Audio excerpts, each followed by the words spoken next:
U.S. at risk of mega-drought future. The American Southwest and Central Plains could be on course for super-droughts the like of which they have not witnessed in over 1,000 years. Places like California are already facing very dry conditions, but these are quite gentle compared with some periods in the 12th and 13th centuries. Scientists have now compared these earlier droughts with climate simulations for the coming decades. The study suggests events unprecedented in the last millennium may lie ahead. These mega-droughts during the 1100s and 1200s persisted for 20, 30, 40, 50 years at a time, and they were droughts that no one in the history of the United States has ever experienced, said Ben Cook from NASA's Goddard Institute for Space Studies.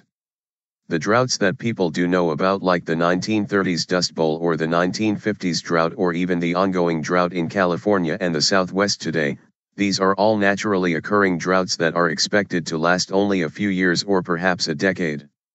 Imagine instead the current California drought going on for another 20 years. Dr. Cook's new study is published in the journal Science Advances, and it has been discussed also at the annual meeting of the American Association for the Advancement of Science.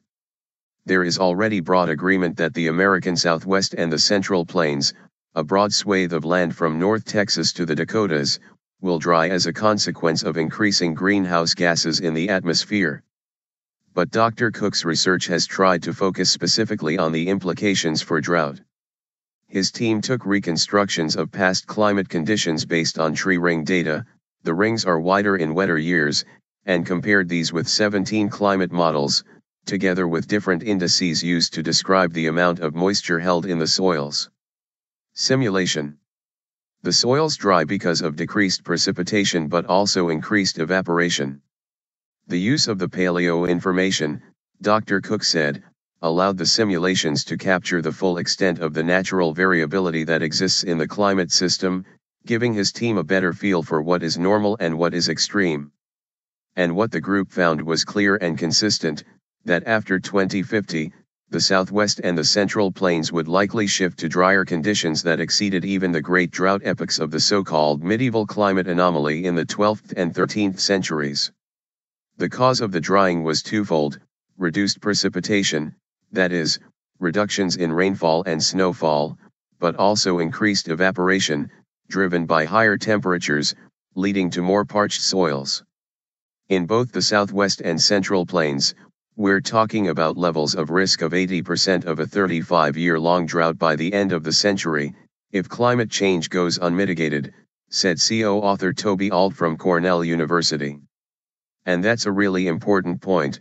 We're not necessarily locked into these high levels of mega-drought risk if we take actions to slow the effects of rising greenhouse gases on global temperatures.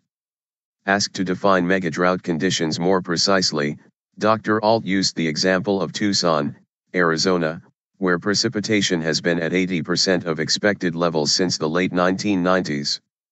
If that continued for another 2 decades, it would qualify as mega-drought conditions, he said. The Cornell researcher told reporters that modern America would certainly be challenged by such aridity, but that strategies could be found to cope. The records we have of past mega-droughts are based on tree ring width estimates, and if you think that through, that's a little bit encouraging because it means the events weren't so bad as to kill off all the trees. I am optimistic that we can cope with the threat of mega-drought in the future because it doesn't mean no water. It just means significantly less water than we're used to having from the 20th century, Dr. Alt explained.